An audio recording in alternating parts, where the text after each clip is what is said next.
부활절 날 이렇게 성전에 와서 예배드리는 모든 분들을 주님의 이름으로 축복합니다.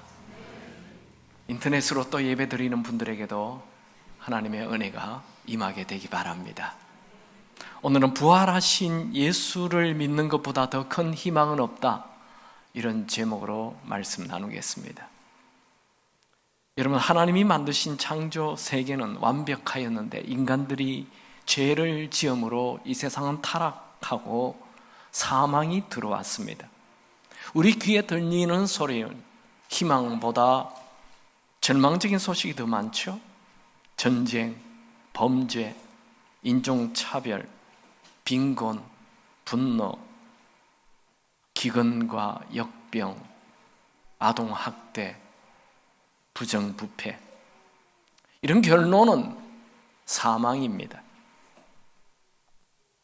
여러분, 우리에게 닥쳐온 이 사망을 이기는 희망이 있을까요? 네, 사망을 이기고 부활하신 예수님에게만 희망이 있습니다. 그러면 정말 예수님께서 사망을 이기고 부활하셨을까요? 저는 오늘 정말 부활하신 예수님을 만난 자를 살펴보길 원합니다. 첫 번째 사람은 막달라 마리아입니다. 그녀는 과거에 귀신 들린 여자였는데 예수님께서 치유해 주셔서 예수님 가까이에서 섬기는 자로 헌신을 하고 예수님의 제자들과 함께 따라다녔습니다. 그녀는 예수님이 아무 힘도 없이 십자가에 못 박혀 죽으시자 그녀의 꿈도 희망도 죽고 그녀의 인생은 살아있지만 사망과 같았습니다. 막달라 마리아는 안식 후 첫날 이른 새벽에 예수님의 시신에 향유를 붓기 위해 예수님이 묻혀있는 무덤을 향해 갔습니다. 요한복음 20장 1절, 안식 후 첫날 일찍이 아직 어두울 때에 막달라 마리아가 무덤에 와서 돌이 무덤에서 옮겨진 것을 보고, 막달라 마리아는 무덤에 그 돌문이 열린 것을 보고 다시 제자들에게 뛰어가서 예수님의 시신이 없어졌다, 사람들이 훔쳐갔다 라고 말하였습니다. 그녀는 예수님이 부활했다고는 전혀 생각하지 못했습니다. 그래서 베드로와 제자가, 예수님을 사랑하는 제자 요한이 뛰어갑니다. 요한복음 20장 2절, 시몬 베드로와 예수께서 사랑하시던 그 다른 제자에게 달려가서 말하되 사람들이 주님을 무덤에 가져다가 어디 두었는지 우리가 알지 못하겠다 하니,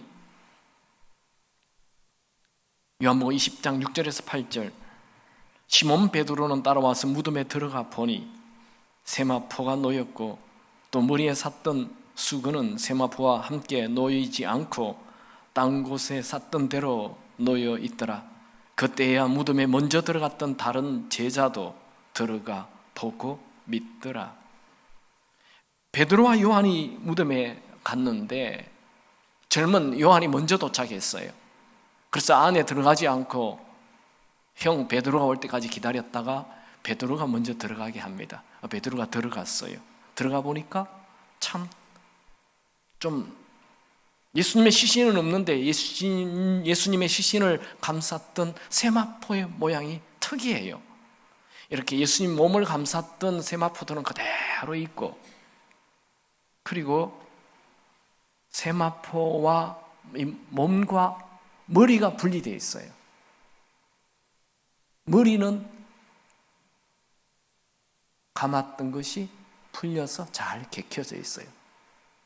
원래 이렇게 온몸을 다 감았는데 이렇게 머리와 몸을 감았던 것이 분리가 되어 있는 거예요. 만약 누군가가 예수님의 시신을 훔쳐갔다면 온몸을 감쌌던 그 비싼 세마포를 두고 곧 부패하고 썩어져 버린 시신만 빼서 가져간다? 그 도적설이에요. 도적설은 말이 되지 않습니다. 만약 예수님이 십자가 위에서 기절했다가 깨어났는데 이 수의를 다 풀어버리고 그렇게 하지 않고 몸을 감싼 수의는 그대로 있고 머리가 샀던 수건만 마치 번데기에서 나비가 빠져가는 것처럼 그대로 두고 나갔다. 이 기절설도 말이 되지 않아요. 만약에 예수님이 정말 기절했다가 깨어났더라면 39대의 매를 맞고 머리에 가시 면류관을 쓰셔서 양손과 양발에 피를 과다출혈로 죽은 분이 1톤, 2톤이나 되는 큰 돌문을 밀고 3일 만에 나갔다? 말이 되지 않아요. 우리는 손에 상처만 나도 며칠을 알아야 돼요. 그러니까 기절설도 말이 되지 않는 것입니다. 성질이 급한 베드로는 이 세마포를 산 이 몸쪽에 세마포는 가만히 있고 폭삭 주저앉은 것처럼, 그리고 머리만 따로 개어 있는 것을 보고 별 생각 없이 나갑니다. 그러나 두 번째 들어왔던 그 세밀한 요한은 이것을 보고 예수님은 부활하셨구나 라고 믿어요. 그래서 12제자 중에 예수님의 부활한 모습을 보지 않고도 예수님의 부활을 믿었던 첫 번째 사람은 요한입니다. 이 두 사람은 빈 무덤 안에서 나와 다시 돌아가고 막달라 마리아는 여전히 무덤 밖에서 울고 있다가 부활하신 예수님을 만나게 되죠. 그녀는 너무 슬픔이 커서 예수님이 나타나도 알아보지 못해요. 동산직인 줄 알아요. 근데 예수님이 말을 합니다. 마리아야. 요한복음 20장 16절 예수께서 마리아야 하시거늘 마리아가 돌이켜 히브리 말로 라보니 하니 이는 선생님이라는 말이라. 막달라 마리아는 예수님께서 그녀의 이름을 부를 때 곧바로 예수님인 것을 알았습니다. 그래서 막달라 마리아는 예수님의 몸을 확 붙잡았습니다. 요한복음 20장 17절 예수께서 이르시되 나를 붙들지 말라. 내가 아직 예수께로 올라가지 아니하였노라. 너는 내 형제들에게 가서 이르되 내가 내 아버지 곧 너희 아버지 내 하나님 곧 너희 하나님께로 올라간다 하라 하시니. 이게 나를 붙들지 말라 이 말은 나를 꽉 붙잡고 있는 것을 놓으라 이런 말입니다. 마리아는 나는 예수님을 잃어버렸다가 지금 예수님이 나타났으니 이제는 놓지 않을 겁니다 하고 붙잡은 거죠. 그러자 예수님은 나를 그렇게 붙잡을 필요가 없다. 나는 하늘로 올라가서 다시 너희들에게 와서 성령으로 와서 너희 안에 거하게 될 것이다 라고 말씀하는 거죠. 예수님을 주인으로 모신 자는 성부성자 성령이 성령 이 삼위일체 예수님을 모시게 됩니다. 그 사람은 예수님을 체험적으로 알게 됩니다. 하나님에 대해 예수님에 대해 아는 것과 하나님과 예수님을 체험적으로 아는 것은 굉장히 다른 것입니다. 예수를 그냥 믿는 사람과 예수를 주인으로 모시고 사는 사람은 완전히 다릅니다. 사도 요한은 하나님과 예수님을 인격적으로 아는 것이 영생이라 하였죠. 요한복음 17장 3절 영생은 곧 유일하신 참 하나님과 그가 보내신 자 예수 그리스도를 아는 것이니라. 여기 안다는 것은 이성적으로 지식적으로 아는 것이 아니고 체험적으로 경험적으로 아는 것. 예수를 체험적으로 경험적으로 아는 자가 구원받은 자, 천국 간다는 거죠. 우리는 어떻게 예수님을 경험적으로 체험적으로 압니까? 제일 쉬운 방법은 기도를 통해 살아계신 예수님을 체험적으로 알게 되는 것입니다. 여러분 기도의 응답이 있기 바랍니다.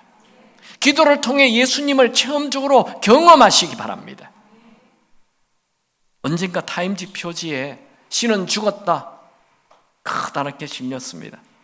한 무신론자가 목사님에게 가서 목사님 이 표지 글을 어떻게 생각합니까? 라고 물었어요. 그러자 목사님은 무슨 말입니까? 방금 내가 그분과 대화를 했는데요. 네, 예수님은 살아계셔서 늘 우리와 대화를 하십니다. 예수님께서 마리아에게 하신 말씀은 약간 역설적입니다. 예수님이 떠나야 마리아에게 지금까지 지냈던 친밀감과는 전혀 다른 더 놀라운 친밀감을 누릴 수 있다는 거예요. 그것은 요한복음 14장에서 16장까지 말씀하신 성령으로 예수님이 우리 안에 들어오시는 것을 말합니다. 다시 말하면 예수님께서 나를 붙잡지 말고 놓으라, 이 말씀은 내가 하나님 오른편에 올라가서 성령을 보내면 성령께서 너희에게 매 순간 살아있는 나를 실감하게 하고 나와 영원히 함께 살게 될 것이다 라는 것을 말씀하는 거죠. 막달라 마리아는 부활하신 예수님을 만나자 그녀에게 흐르던 눈물이 사라지고 슬픔이 사라지고 큰 기쁨이 넘쳤습니다. 마태복음 28장 8절 그 여자들이 무덤과 큰 기쁨으로 빨리 무덤을 떠나 제자들에게 알리려고 다름질할세. 막달라 마리아는 부활하신 예수님을 만난 이후 큰 기쁨이 생겼습니다. 걸어갈 수가 없었습니다. 막 뛰어갔습니다. 제자들에게. 요한복음 20장 18절 막달라 마리아가 가서 제자들에게 내가 주를 보았다. 여기에 주는 부활하신 주를 말하죠. 또 그 주께서 자기에게 이렇게 말씀하셨다 이러니라. 막달라 마리아는 제자들에게 뛰어가서 내가 부활하신 예수님을 보았다라고 외쳤습니다. 막달라 마리아는 부활하신 예수님을 본 첫 번째 사람입니다. 그는 죽은 예수를 만난 것이 아니고 죽었다가 살아난 부활하신 예수님을 만났습니다. 누가 부활하신 예수님을 만납니까? 누가 부활하신 예수님을 봅니까? 예수님을 진심으로 사랑하는 자입니다. 여러분, 예수님을 진심으로 사랑하기 바랍니다. 오늘 여러분 많은 분들이 예배에 참석했는데 누가 예수님을 만납니까? 진심으로 사랑하며 예배에 온 사람, 그 사람은 기도를 통해 예배를 통해 찬양을 통해 주님을 만나게 될 것입니다. 두 번째 사람은 도마입니다. 예수님 부활한 예수님 만난 두 번째 사람. 예수님께서 십자가에 죽으시고 3일이 지난 안식 후 첫날 오전에 이렇게 새벽에 막달라 마리아를 만나셨고 이제 그날 저녁에 부활하신 예수님은 제자들에게 나타나십니다. 그때 하필 도마가 없었어요. 요한복음 20장 24절에서 25절 12제자 중 하나로 디두무라 불리는 도마는 예수께서 오셨을 때 함께 있지 아니한지라. 다른 제자들이 그에게 이르되 우리가 주를 보았노라 하니 도마가 이르되 내가 그의 손에 못자국을 보며 내 손가락을 그 못자국에 넣으며 내 손을 그 옆구리에 넣어보지 않고는 믿지 아니하겠노라 하니라. 도마의 상식으로는 십자가에 죽으시고 못이 박히고 옆구리 창에 찔려 죽은 분이 살아난다는 것 도무지 믿어지지 않았습니다.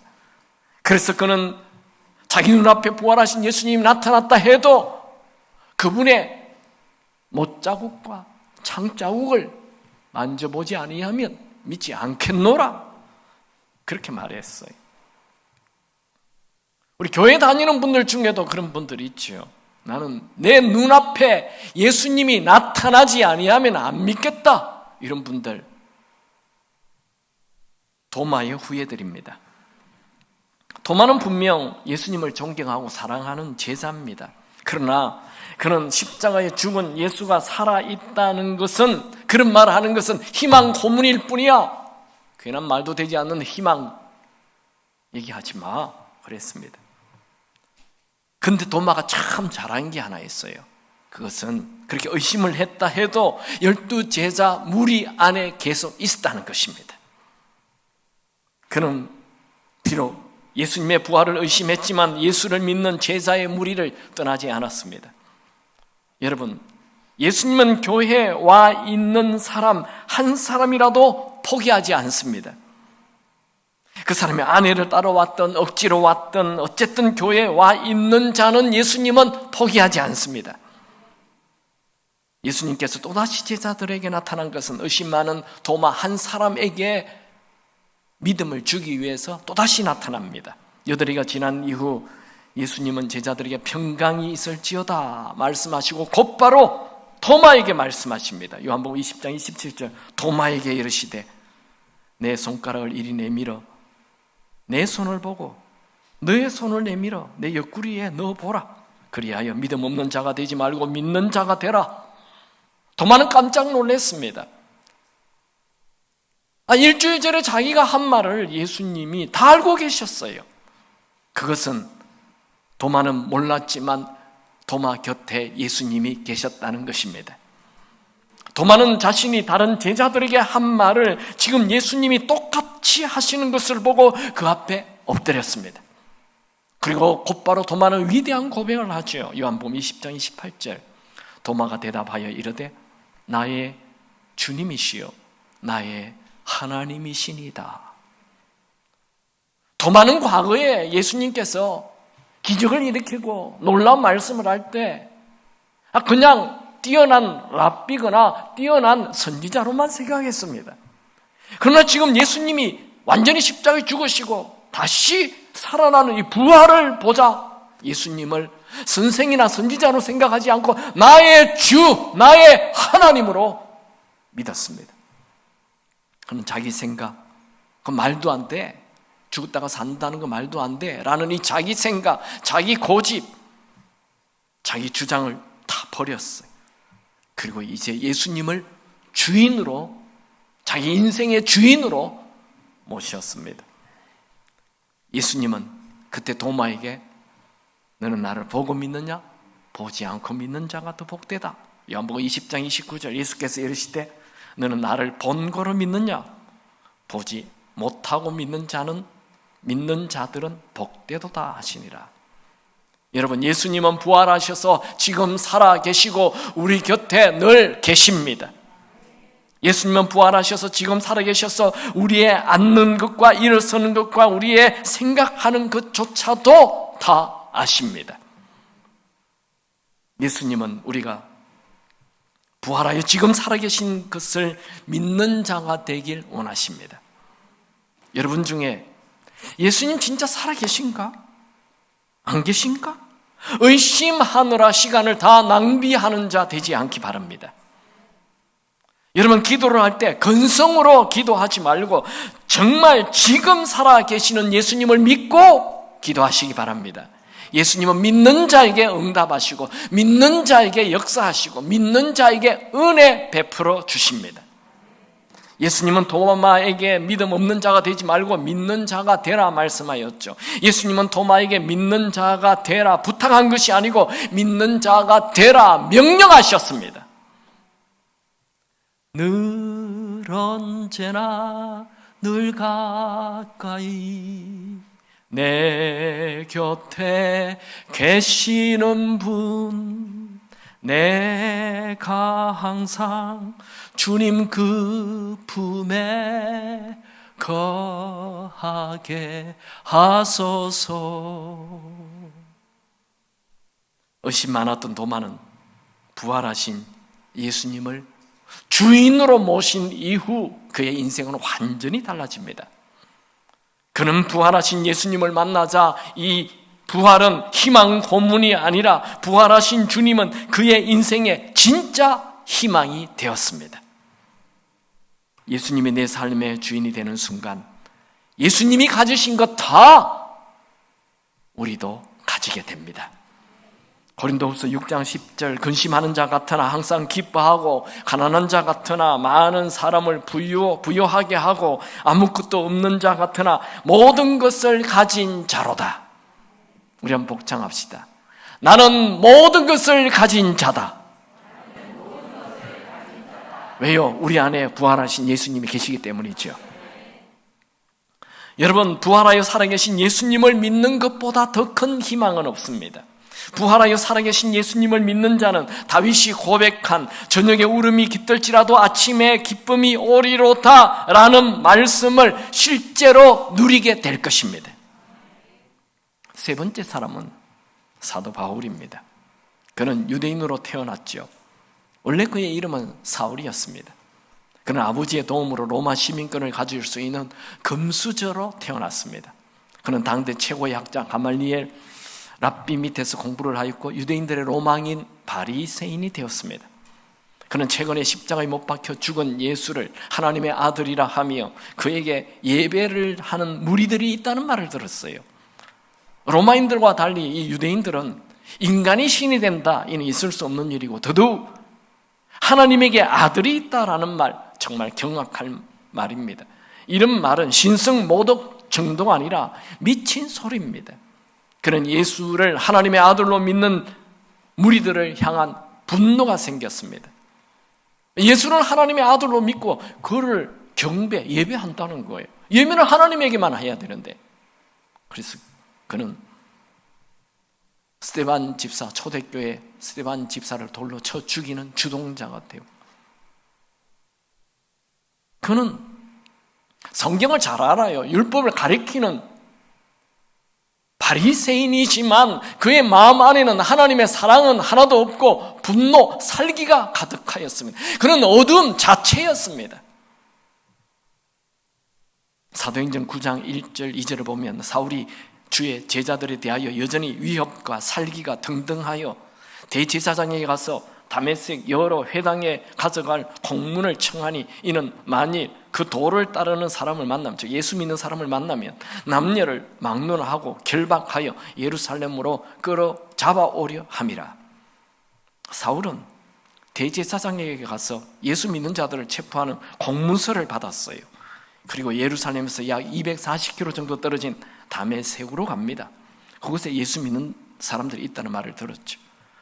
그 당시 240km면 교통이 좋지 않았기 때문에 일주일 정도 가야 되는 먼 길입니다. 누가 시켜서 가는 거 아니에요. 자기 스스로 자기 의의를 드러내기 위해서 다메섹까지 가는 것입니다. 사울은 자기 인생의 주인은 자기였습니다. 그는 자기 자신의 의의를 드러내는 것을 좋아했습니다. 사울이 다메섹 가까이에 도착할 즈음 놀라운 일이 일어나죠. 사도행전 9장 3절에서 5절, 사울이 길을 가다가 다메섹 가까이 이르렀더니 호련히 하늘로부터 빛이 그를 둘러 비추는지라. 땅에 엎드려져 들음에 소리가 있어 이르되 사울아 사울아 내가 어찌하여 나를 박해하느냐 시건을 대답하되 주여 누구시니까 이르시되 나는 네가 박해하는 예수라. 호련이라는 말은 갑자기라는 말입니다. 갑자기 하늘에 큰 빛이 나타났어요. 이 빛은 태양을 만드신 분이 비추시는 태양보다 더 큰 광대한 빛이었습니다. 사람을 죽이자 하는 어둠이 가득한 이 사울에게 예수님께서 거대한 빛으로 나타났습니다. 사울에게 비치는 그 빛이 얼마나 큰지, 얼마나 강력한지 그는 말을 타고 있다가 말에서 떨어져 땅에 엎드렸습니다. 그는 지금까지 한 번도 들어보지 못한 음성을 들었습니다. 사울아 사울아 네가 어찌하여 나를 박해하느냐. 사울은 이 음성이 바로 하나님의 음성인 것을 알았습니다. 그는 곧바로 주여 라고 불렀죠. 유대인들의 주는 하나님이라는 단어로 이렇게 대치에서도 많이 사용했습니다. 주여 누구십니까? 그런데 들려오는 대답은 예수라, 나는 예수라 하는 말에 충격을 받았습니다. 사도행전 9장 5절 대답하되 주여 누구시니까 이르시되 나는 네가 박해하는 예수라. 사울은 이 음성에서 두 가지를 깨달았어요. 첫 번째로 십자가에 죽은 줄로만 알았던 예수님이 정말 부활해서 살아계신다는 것과, 두 번째로 그 자신이 본 거대한 빛이 그 예수라는 그분이 하나님인 것을 알았습니다. 이 사건은 사울의 인생을 완전히 뒤집어 놓았습니다. 그 사건이 얼마나 충격적이었는지 그는 사도행전에서만 사도행전 9장, 사도행전 22장, 사도행전 26장 3번 말하고 있습니다. 사울은 예수님이 십자가에 못 박히는 그 당시에 자신이 바리새인이었기에 예수님이 십자가에 못 박혀 죽는다라는 것을 다 알고 있었어요. 유대인들이 다 암송하는 모세 오경 율법에는 나무에 달린 자는 저주받은 자입니다. 신명기 21장 23절 나무에 달린 자는 하나님께 저주를 받았음이니라. 사울이 이 나무에 달려 죽은 저주받은 예수를 믿는 자들을 핍박하고 체포하는 일, 어쩌면 유대인으로서는 당연한 일이지요. 그런 사울이 다메섹 가는 길에서 부활하신 예수님을 직접 만남으로 예수에 대한 생각이 완전히 바뀌었어요. 그는 예수님의 거대한 빛을 보고 맹인이 되어 3일 동안 금식하며 하나님께 매달렸습니다. 그에게 예수님이 보낸 아나니아라는 사람이 찾아와서 안수를 하자 성령이 부어지고 다시 눈을 뜨게 되었죠.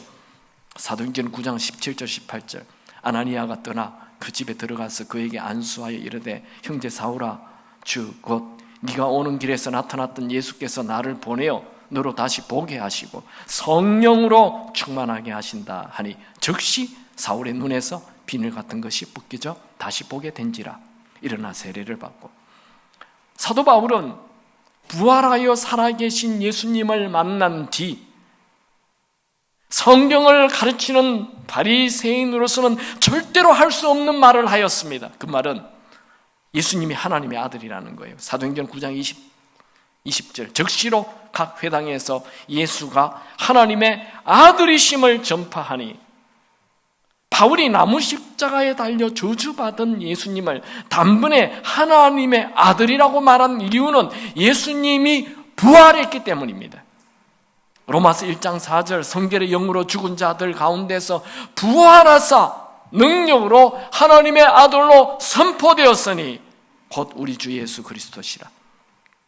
사도 바울이 부활하신 예수님을 만난 이후 그가 알고 있는 구약 성경 전체를 다시 생각하기 시작합니다. 그럼 필시 이렇게 논리가 전개되었다고 생각됩니다. 예수님은 저주를 받고 하나님의 버림을 받았으니 나무 십자가에 달린 거죠. 그런데 하나님께서 다시 살리셨다? 이것은 하나님의 아들이 분명하다.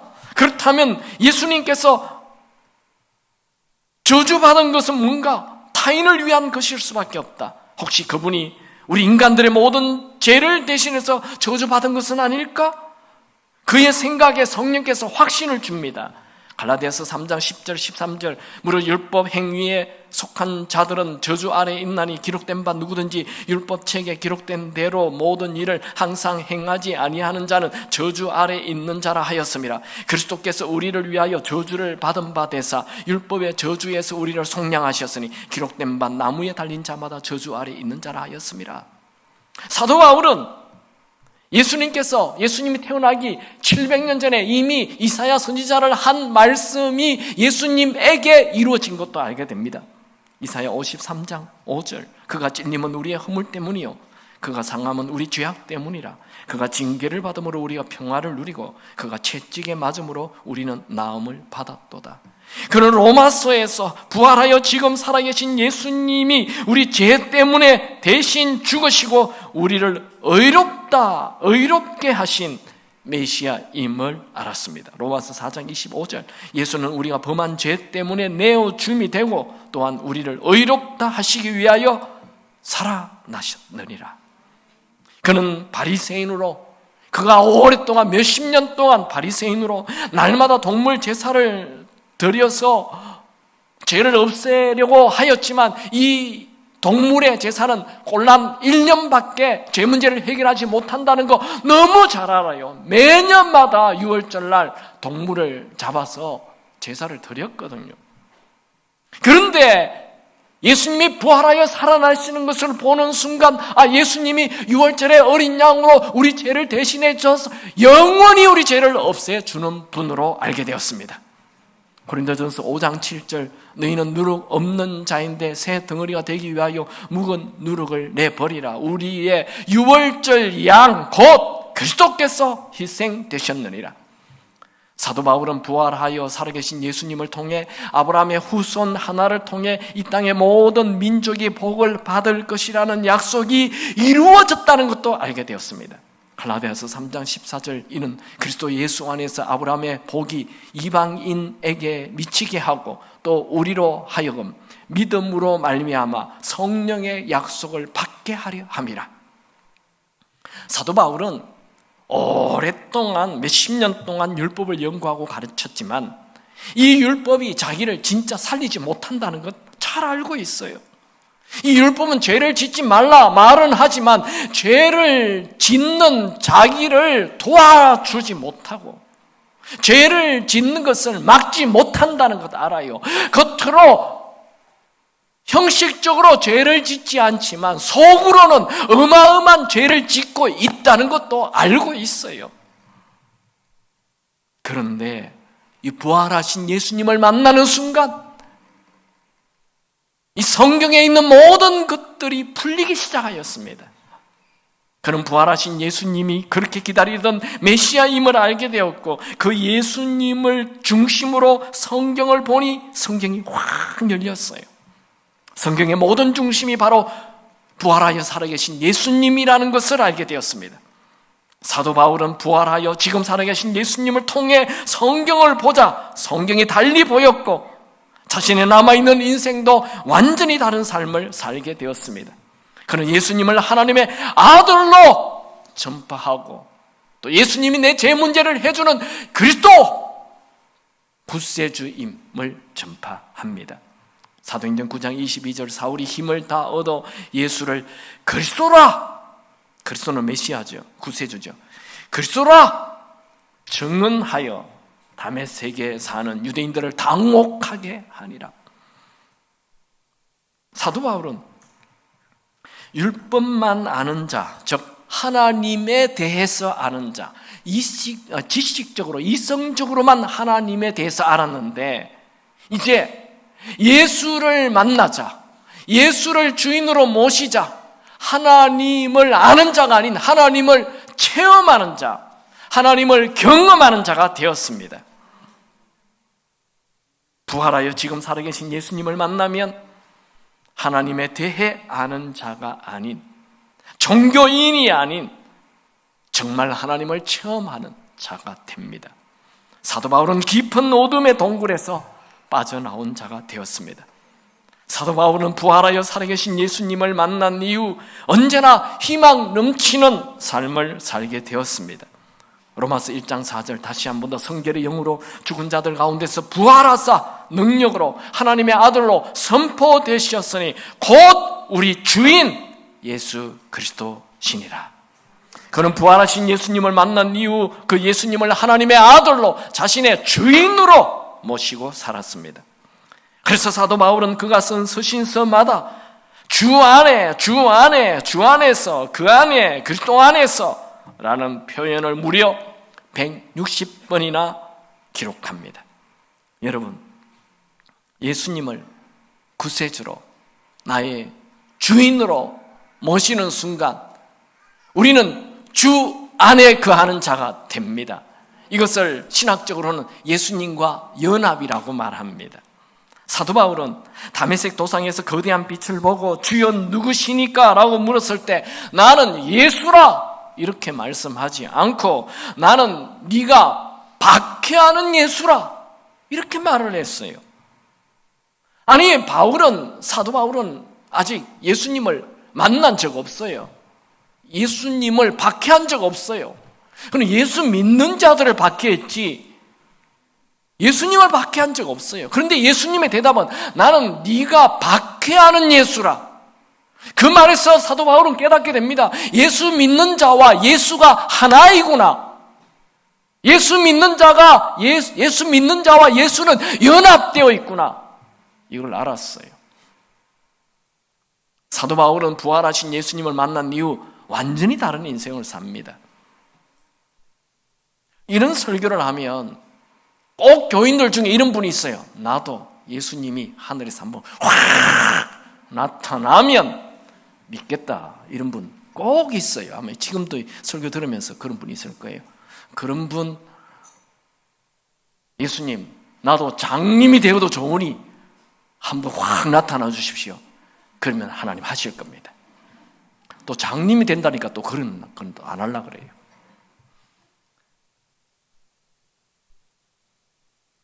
제가 어느 교회 부목사로 있을 때 제가 몇 분 소개했는데요. 이분은 원래 교회를 안 다녀요. 자기 할머니가 죽을 때 유언을, 할머니만 예수를 믿었어요. 할머니가 죽을 때 자기를 탁 지목해서, 장남의 장손이에요. 장손. 누구야? 너 예수 믿어라. 할머니 저는 교회 안 나가는데, 근데 할머니 유언이니까 어떡합니까? 그래요. 그러면 제가 딱 1년만 교회 나가겠습니다. 그래, 그렇게 해라. 그리고 돌아가셨어요.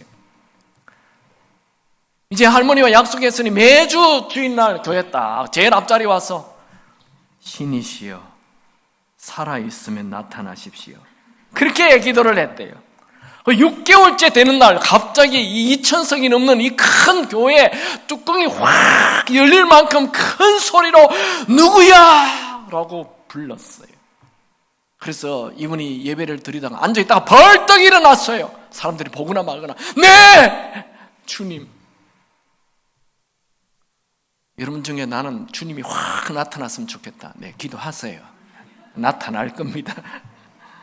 그런데 사도행전 8장에 보면 빌립이 에디오시안 내시를 만나는 사건이 나오죠. 그 내시는 빌립을 통해 이사야서에 대한 말씀을 듣고 큰 믿음을 가지게 됩니다. 또 사도행전 16장에 보면 여성 사업가 자주장사 루디아가 바울이 전하는 복음을 듣고 예수님을 믿고 자기 집을 다 내놓고 나중에 이 집을 빌립보 교회로 드려요. 얼마나 믿음이 커졌는지. 뭐 특별한 환상이나 뭘 기적을 경험한 거 없었어요. 그냥 바울이 전하는 말씀만 듣고 부활하여 지금 살아계신 예수님을 믿었던 것입니다. 여러분, 예수님을 구세주로, 주인으로 모시기 바랍니다. 그러면 부활하여 지금 살아계신 예수님과 연합하게 됩니다. 여러분이 예수님을 구세주로, 주인으로 모셨습니까? 그렇다면 부활하여 살아계신 예수님이 지금 나와 함께 하심을 믿으십시오.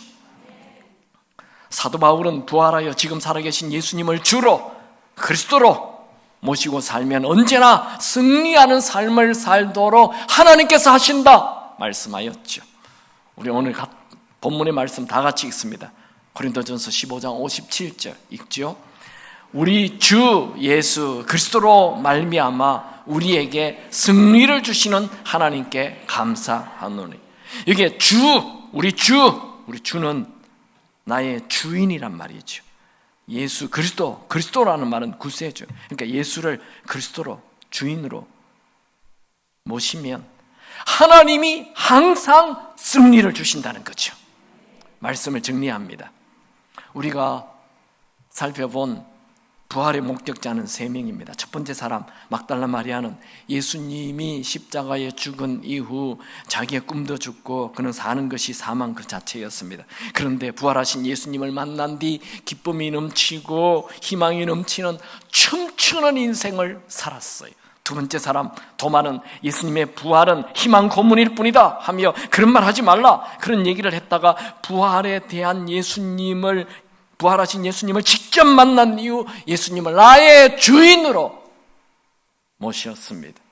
그러자 그 의심 많은 도마가 열정이 생겨서 인도에까지 가서 복음을 전했습니다. 세 번째 사람 사도 바울은 예수님의 부활을 말하는 자를 체포하고 죽이는 자였는데 부활하신 예수님을 만난 이후 예수님을 하나님의 아들로 자신의 주인으로 모셨습니다. 무엇보다도 사도 바울은 부활하신 예수님을 만나자 성경의 모든 의문이 풀리게 되었고 성경 그 말씀이 자기의 삶에 작동되기 시작했습니다. 사도 바울이 부활하신 예수님을 만났다 해서 그의 인생에 늘 주님이 펑펑펑 나타나는 것 아닙니다. 모든 일이 다 그냥 탄탄대로가 된 것 아니에요. 그는 복음을 전한다는 이유로 돌에 맞아 기절도 하였고 수도 없이 감옥에도 갔고 타고 가던 배가 파손되어서 일주일을 먹지도 마시지도 못하는 그런 위기 속에도 있었고 결국 사형수가 되어 로마에 끌려가 사형의 날짜만을 기다리는 자가 되었습니다. 그가 사형수가 되었을 때 예수님 평생 주를 섬겼는데 사형입니까? 정말 주님 살아계십니까? 하며 주님을 의심하지 않았습니다. 오히려 그는 내가 예수를 위해 죽는다면 죽는 것도 내게 유익이라, 이런 말을 했습니다. 그는 단 한 번도 주님의 살아계심을 의심하지 않았습니다. 바울은 날마다 나는 죽고 내 안에 예수가 산다, 그렇게 말했습니다. 여러분, 우리 한번 복창해 볼까요? 나는 죽고 내 안에 예수가 산다. 사도 바울은 사나 죽으나 부활하여 살아계신 예수님이 자기 안에 살아계시니 항상 기쁨이 넘치는 자로 살았어요. 그는 빌립보서 4장 4절 주 안에서 항상 기뻐하라, 그렇게 말했어요. 여러분, 초대 교인들은 어떻게 사자에게 먹혀도 불에 타 죽는 화형에도 믿음을 버리지 않았습니까? 그들 안에 부활하여 살아계신 예수님을 믿었기 때문입니다. 여러분, 지금 여러분의 삶에 어려움이 있습니까? 부활하여 살아계신 예수님을 믿고 그 예수님 때문에, 그 주님 때문에 모든 어려움을 넉넉히 이기는 자 되시기 바랍니다. 로마서 8장 37절 그러나 이 모든 일에 우리를 사랑하시는 이로 말미암아 우리가 넉넉히 이기느니라. 부활하신 주님은 지금 살아계시고 우리를 사랑하십니다. 그 살아계신 부활하신 주님이 우리 안에 계시기 때문에 넉넉히 이기는 삶을 사시기 바랍니다. 미국의 베스트셀러 작가이며 뉴욕에서 6,000명의 성도가 모이는 리디머 장로교회 담임 목사인 팀 켈러 목사님은 2002년 갑상선 암에 걸려 죽음의 공포가 몰려왔을 때 예수님이 죽음을 이기셨으니 나의 질병 또한 정복될 것이라는 믿음을 가지고 치료하였고 암이 깨끗이 제거되었습니다. 그 후 20년 동안 아주 건강하게 사셨습니다. 그런데 작년 6월, 2020년 6월 췌장암이 발견되어 지금 투병 중입니다. 그분은 코로나 팬데믹 이 상황 속에 췌장암에 걸렸으니 얼마든지 낙심하고 절망할 수 있습니다. 그런데 오히려 그는 부활에 대한 메시지를 전합니다. 이렇게 말합니다. 우리를 향한 하나님의 계획과 뜻은 언제나 선하고 온전하며 우리 앞에 놓인 최종 숙명은 부활이다. 우리 마음을 부활하신 주님께 두면 언제나 희망을 가질 수 있다. 나는 부활하신 예수님을 바라보면 언제나 희망이 솟는다. 맞습니다. 우리가 상황을 바라보거나 나를 바라보면 낙심하고 절망할 수밖에 없습니다. 그러나 아무리 사망의 음침한 골짜기라 하여도 지금 부활하여 살아계신 예수님이 나와 함께 하심을 믿는다면 언제나 희망이 넘칠 것입니다.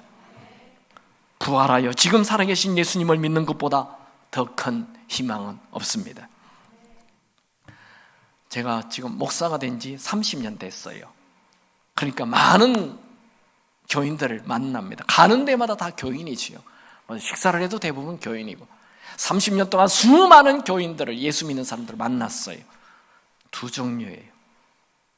한 사람은 삶이 어렵거나 힘들거나 돈이 있거나 없거나 몸이 아프거나 안 아프거나 언제나 기쁘게 큰 믿음을 가지고 날마다 승리하는 사람이 있는가 하면, 또 한 사람은 예수를 잘 믿다가도 조금만 어려운 일이 있고 좀 힘든 일이 있고 이러면 삐져요. 그래요. 목사님, 저 요새 하나님에게 삐졌습니다. 나 요새 하나님에 대해 아주 화가 납니다. 간도 커. 그리고 섭섭하다, 그런 얘기를 해요. 여러분, 우리가 예수를 믿고 천국을 간다는 이 놀라운 사실 앞에 이 세상에 그 어떤 일이 일어나도, 사망이 와도 감옥에 가도 우리는 감사해야 됩니다. 뭘 삐져요? 뭐가 그렇게 섭섭해요? 교회 생활 못하는 분들은 다 섭섭하대. 뭐가 섭섭합니까? 그 부활하여 살아계신 예수님, 그분 때문에 절대로 삐지지 않기 바랍니다. 그분은 살아계십니다. 여러분, 이렇게 어떤 일이 있어도 믿음을 가지고 사는 사람은 믿음을 가지고 기도하니 응답이 있는 거죠. 당연히. 그리고 자주 삐지고 자주 섭섭하다는 사람은 믿음이 없으니 아무리 기도해도 더 삐지게 돼 있어요. 원래 삐지는 사람은 계속 삐지게 돼 있어요. 안 삐지고 믿음 가지는 사람은 계속 믿음을 더 가지게 돼요. 제가 이쪽에 있는 사람은 믿음이 있다고, 이쪽에 있는 사람은 삐진다고, 나도 몰라요. 여러분 삐지지 마세요. 아멘. 믿음이 있는 곳에 하나님이 역사하십니다. 바울처럼 언제나 믿음에 살아. 주님은 지금 살아 계십니다. 바울 마음 안에 살아 계셨고 2000년이 지난 제 마음 안에 살아 계시고 여러분 마음 안에 살아 계십니다. 저는 이 찬양